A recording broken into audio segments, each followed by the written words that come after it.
지난 1월 3일 새벽에 베네수엘라를 통치하던 니콜라스 마두로 대통령이 미국 특수부대의 전격적인 군사 작전에 의해서 체포되어서 미국 본토로 압송되는 사건이 일어났습니다. 말 그대로 전격적으로 일어난 사건이었습니다. 그는 차베스 전 대통령의 후계자로 지목돼서 2013년부터 베네수엘라를 통치해온 인물입니다. 이 사람의 이력을 보면은 버스 기사 출신입니다. 그래서 상징성을 바탕으로 해서 집권 초기에는 서민들의 지지를 많이 받은 것이 사실입니다. 그러나 그의 통치 기간 동안에 베네수엘라는 이 세계 최대의 원유 매장국임에도 불구하고 극심한 경제 파탄을 겪게 됩니다. 경제학 용어 중에 하이퍼 인플레이션이라는 용어가 있는데, 하이퍼 인플레이션이라는 것은 국가가 더 이상 물가를 통제할 수 없을 만큼 치솟는 현상을 가리킵니다. 그래서 베네수엘라의 화폐가 휴지 조각이 되어버리고 말았습니다. 그리고 국민의 20% 이상이 인접국가로 탈출하는 망명의 또 다른 망명, 난민 위기가 지속되고 있습니다. 그는 국제사회의 부정선거 의혹과 그리고 야권 탄압 비판에도 불구하고 철권 통치를 13년 동안이나 이어온 독재자입니다. 결국 미국 특수부대의 군사 작전에 의해서 그 통치에 막을 내리고 말았습니다. 그는 13년 동안의 부정선거를 통해서 독재자로 군림해 오면서 베네수엘라를 망친 대통령이 된 겁니다. 그 이전에는 차베스 대통령이 14년 동안 독재를 하면서 1950년대만 하더라도 베네수엘라가 전 세계에서 5위로 잘 사는 나라입니다. 그런데 그런 나라를 가장 살기 힘든 나라로 망쳐버린 두 명의 대통령입니다. 이 대통령과 이 잘못된 이데올로기가 얼마나 멀쩡한 나라를 망칠 수 있는지를 지금 우리가 살아가고 있는 2026년에 단적으로 보여주고 있는 사건인 것입니다. 한편 그 다음 날인 1월 5일 날 우리나라의 국민 배우인 안성기 씨가 74세의 나이로 유명을 달리합니다. 우리나라 사람들 치고 이 안성기 배우를 싫어하는 사람이 누가 있을까 할 정도로 유명한 국민 배우였습니다. 이분은 수백억 자산가입니다. 그도 그럴 것이 워낙 큰 인기를 누렸기 때문인 거죠. 그런데 이분이 수백억 자산을 남겨놓고 죽었는데 이분에게는 자녀들이 있습니다. 이 자녀들이 얼마 전에 성명서를 발표하는 것을 봤는데요. 사실 수백억 자산을 남기고 아버지가 돌아가시면 자식들이 벌떼처럼 몰려들어가지고 그거 어떻게 좀 더 먹어볼까 싸우는 것이 우리나라 사람들이 벌이는 행태들이에요. 그런데 이 자녀들이 하는 이야기가 뭐냐 하면 아버지가 번 돈은 사회의 박수 소리로 얻은 돈입니다. 그러니 당연히 사회에 환원하는 것이 맞습니다. 그러면서 자선단체와 가난한 연극인과 영화인들을 위해서 모든 아버지가 남겨놓은 유산을 다 환원하겠습니다. 이렇게 성명서를 발표하는 모습을 보았습니다. 여러분, 어떤 삶이 하나님 나라에 합당한 삶이겠습니까? 한 국가의 대통령이었으나 비극으로 끝나버린 정권, 그리고 국민 배우로 인기를 끌었고 죽어서도 국민들에게 잔잔한 감동을 여전히 주고 있는 인생이 있습니다. 저는 위정자들과 그리고 이 나라의 대통령도 제발 정쟁을 그치고 하나님과 국민들을 두려워하는 마음으로 진정 국민을 위한 국민의 정치를 해주기를 바랍니다. 여러분, 복음이라는 것이 무엇입니까? 복음은 헬라어로 유앙겔리온, 너무나 잘 알려져 있는 단어입니다. 기쁜 소식, 굿뉴스입니다. 우리가 복음이라고 이야기할 때 복음을 예수 그리스도를 믿고 그리고 죄사함 받아 천국 가는 것이 복음이라고 말합니다. 네, 맞습니다. 틀린 말이 아닙니다. 그런데 이 복음이라고 하는 유앙겔리온이라고 하는 이 말은 단순히 그 정도의 의미가 아닙니다. 복음이 지니고 있는 이 함의 축적되어져 있는 의미를 단순히 예수 믿고 죄사함 받아 천국 가는 것으로 그렇게 일갈하기는 이 단어가 가지고 있는 의미가 더 깊다는 말씀입니다. 복음이라는 것은 하나님의 통치가 들어가 있는 언어입니다.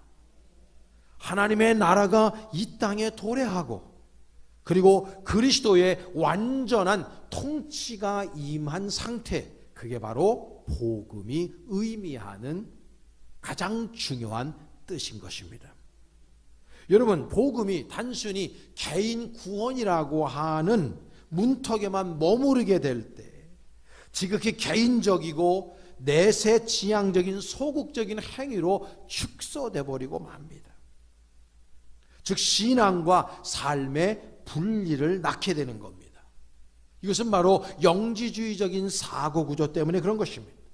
육신적인 것은 악하고 영적인 것은 선한 것이라고 하는 이 이분법적인 사고 구조가 복음이라는 것도 그렇게 고착화시켜 버린 겁니다.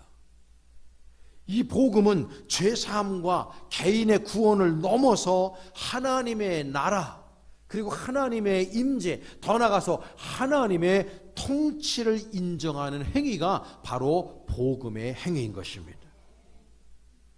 오늘의 본문을 다시 한번 주의 깊게 읽어보겠습니다. 시작. 이때부터 예수께서 비로소 전파하여 이르시되 회개하라 천국이 가까워 왔느니라 하시더라. 할렐루야. 여러분, 이 회개라고 하는 말은 제가 제자훈련이나 수요일날 늘 칠판에 써드린 용어입니다. 메타노이아. 메타노이아라고 하는 말은 방향을 바꾸는 겁니다. 삶의 방향을 바꾸는 행위를 지칭하고 있습니다. 그래서 이 회개라고 하는 명령은 단순히 죄를 뉘우친다라고 하는 이 소극적인 차원을 넘어 있는 개념입니다. 회개는 다시 말해서 내가 왕노릇하고 있던 자리에서 내려와서 유일한 합법적인 통치자인 창조주 하나님께 나의 주권을 다시 돌려드리는, 나의 삶의 총체적인 방향을 전환한다는 의미가 회개의 의미 안에 또한 들어있는 것입니다. 그러므로 회개라고 하는 메타노이아와 유앙겔리오라는 이 복음의 의미는 잇대어져 있는 것이죠.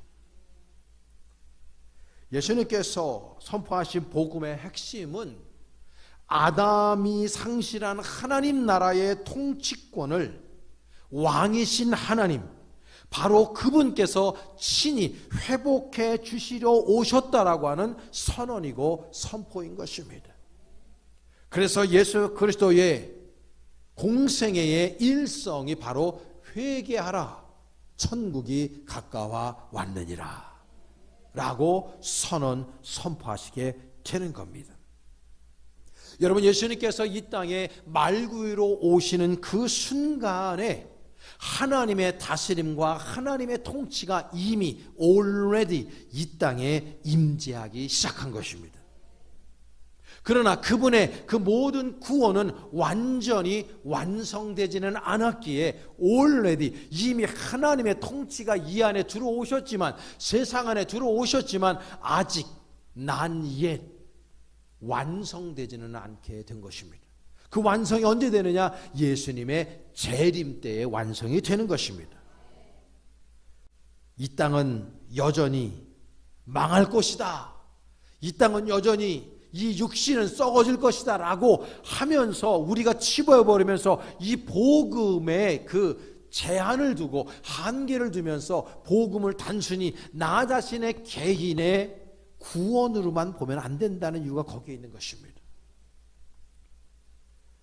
하나님의 말씀에 순종할 때 하나님 아버지의 통치를 내 삶 속에 이루어낼 때 나도 모르는 사이에 내가 나의 왕이 되어서 사는 인생이 아니라 하나님의 통치, 주권전회가 일어나 하나님이 나의 진정한 왕이심을 인정하며 살아갈 때 진정 우리는 복음의 삶을 살아가게 되는 것입니다.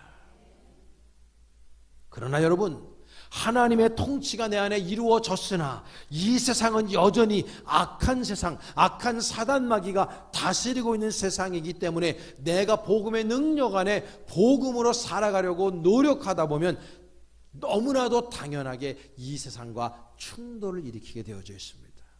세상이 나를 미워하게 되어져 있어요. 내가 정말 하나님의 뜻대로 하나님의 통치를 이루어서 내가 이 땅에 살아가려고 노력하다 보면 세상은 나를 미워하고 나를 터부시하고 나를 핍박하게 되어져 있는 거예요. 왜냐? 세상은 악하기 때문이고 사탄의 통치를 받기 때문인 것입니다. 자, 여러분, 마태복음 24장 9절에서 13절에 있는 말씀 한번 보시기 바랍니다. 여러분, 저 말씀은 예수님께서 말세가 되었을 때에, 세상의 마지막이 다가올 때에 이 땅에 어떤 일이 일어날지에 대해서 당신의 제자들에게 말씀해 준 내용입니다. 사실은 저 24장, 마태복음 24장은 통째로 외워두는 게 참 유익할 터인데요, 우리 한번 저 말씀, 말세에 어떤 일이 우리 그리스도인들에게 있을지 한번 읽어보겠습니다. 시작. 그때에 사람들이 너희를 환난에 넘겨주겠으며 너희를 죽이리니 너희가 내 이름 때문에 모든 민족에게 미움을 받으리라. 그때 많은 사람이 실족하게 되어 서로 잡아주고 서로 미워하겠으며 거짓 선지자가 많이 일어나 많은 사람을 미혹하겠으며 불법이 성함으로 많은 사람의 사랑이 식어지리라. 그러나 끝까지 견디는 자는 구원을 얻으리라. 할렐루야.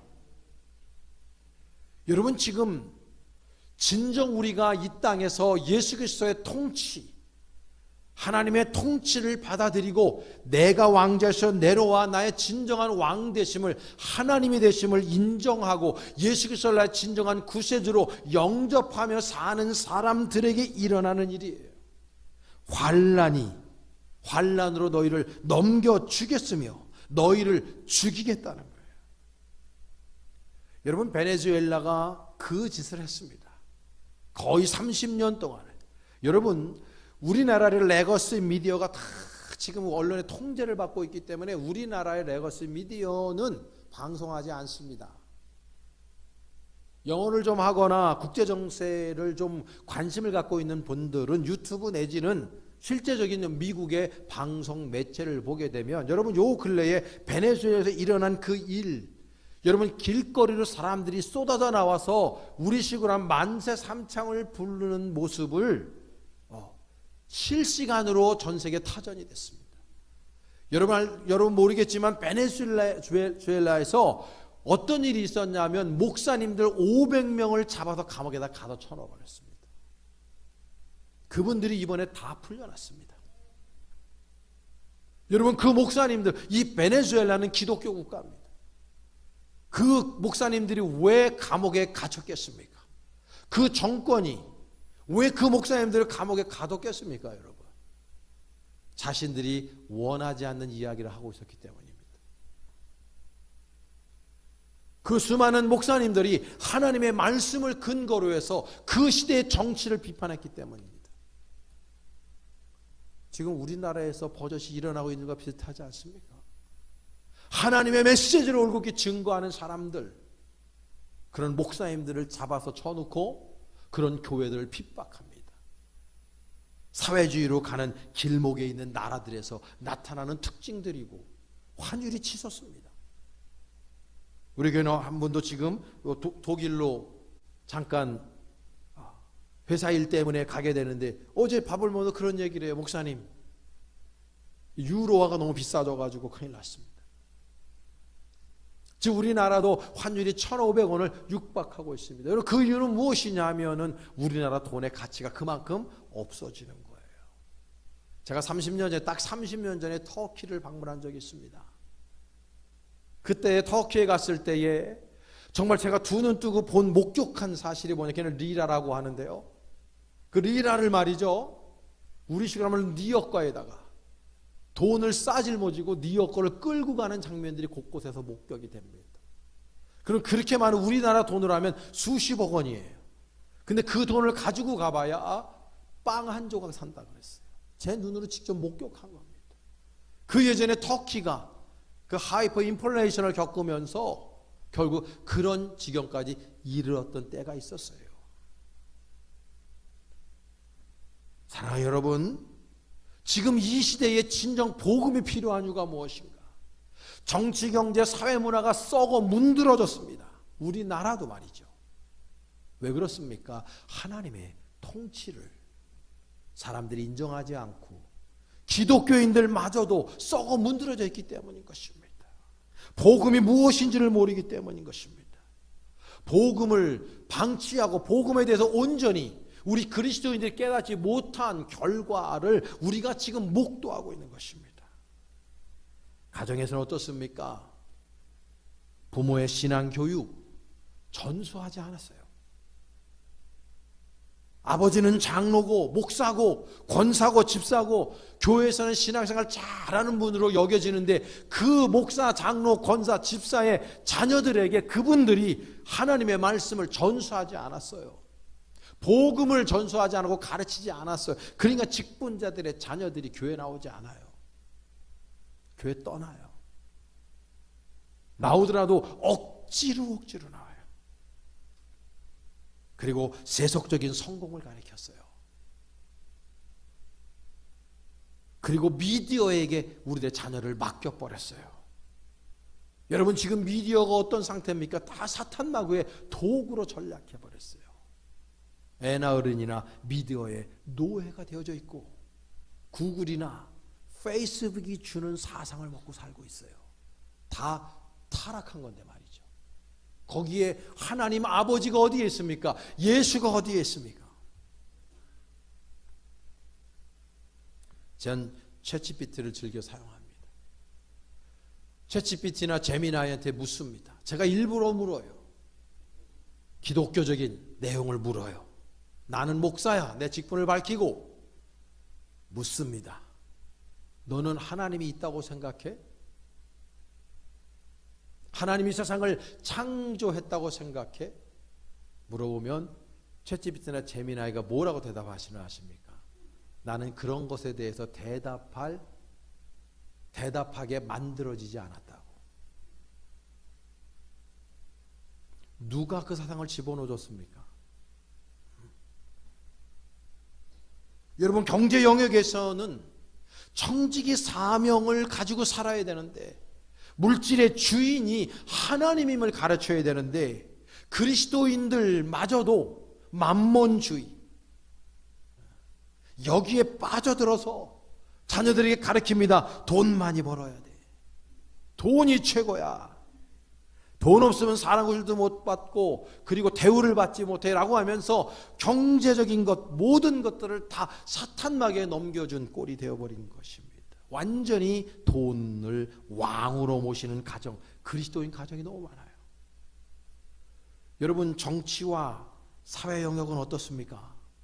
하나님의 공의와 말씀 대신에 거짓 이념, 거짓 이데올로기, 그것을 진실인 양 사람들 믿게 만들어 버렸고, 그것이 결국은 법과 제도까지도 완전히 다 바꿔버리는 겁니다. 법을 제정해버려요. 베네수엘라가 그래서 망한 겁니다.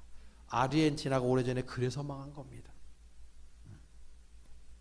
수많은 유럽들이 지금 무법천지로 변한 것이 그 이유 때문입니다. 여러분, 유럽 가고 싶으세요? 배울 게 하나도 없어요. 좋은 게 하나도 없습니다. 왜? 이미 타락하고 망가진 세상이에요. 왜? 그 나라가 그 유럽이라고 하는 그 국가들이 어떻게 세워진 나라인데 말이죠. 하나님의 통치를 받아들이지 않고 악한 사단마귀의 통치를 받아들이고 난 이후에 전 세계가 지금 이 모양 이 꼴로 변질되고 있는 것입니다, 여러분. 하나님은 아담 때부터 타락함으로 왜곡된 모든 것들, 즉 우리들의 노동, 예술, 문화, 학문, 지식, 사회 구조까지도 인간적인 평등과 정의의 기준이 아니라 악한 사람들이 좋은 용어는 다 그러다 쓰죠. 평등, 정의. 얼마나 좋아요? 자신들이 이야기하는 평등이에요. 자신들이 생각하는 정의예요. 그 평등과 정의를 누가 정의하는데요? 어디에서 만들어진 개념인데요, 여러분? 하나님이 만드신 개념이잖아요. 성경에서 말씀하는 정의가 무엇이고 성경에서 말씀하는 평등이 무엇인지를 알고 사용해야 되는데 그런 좋은 용어들이 다 변질되어져 있다 그 말씀이에요. 오로지 이 세상의 가치 기준은 하나님의 말씀이고 하나님의 통치이어야 되는데 사람들이 다 변질시켜 놓고 우리들의 생각을 그렇게 다 저급하게 만들어 버린 거예요. 그런데 하나님 아버지께서는 예수께서 이 땅에 보내시고 이 변질되고 잘못된 통치 안에 들어가 있는 세상을 조율하기 시작하신 것입니다. 예수님이 이 땅에 오신 목적이 바로 그것인 거지요. 에베소 1장 10절의 말씀인데요. 우리 다 같이 함께 봉독합니다. 시작. 하늘에 있는 것이나 땅에 있는 것이 다 그리스도 안에서 통일되게 하려 하심이라. 할렐루야. 너무 귀한 말씀. 통일되게 한다. 누구 안에서? 예수 안에서. 예수를 머리로 모시고 다 흩어져 있는 퍼즐들을 예수의 머리 되심 안에 다 통합시켜서 그리스도의 몸이 되게 함으로 말미암아 하나 되게 만들기고자 원하시는 분이 바로 하나님이었고 그분께서 이 땅에 오신 사건이 바로 인카네이션 성육신의 사건이었다는 것입니다. 첫 아담이 실패한 하나님의 통치를 마지막 아담인 그리스도 안에서 이루어 내시려고 하는 위대한 계획이 있었던 겁니다. 바로 그것이 복음의 힘인 것입니다. 하나님은요, 우리들의 영혼만 쑥 건져가시는 분이 아니에요. 여러분, 처음 창조했던 그 모습 그대로 우리를 하나님은 영접해 주실 겁니다. 우리 그리스도인들이 정말 착각하는 것 중에 하나가 뭐냐면 사람이 천국을 죽어서 자꾸 간다고 생각해요. 천국 가야지, 천국 가야지. 사실 굉장히 잘못된 표현이에요. 성경은 천국을 간다고 표현한 적이 없어요. 하나님의 말씀을 우리가 읽어보면 천국은 오는 거예요. 나한테 임하는 거예요. 우리가 천국을 가는 게 아니에요. 여러분들이 뭔데 천국을 갑니까?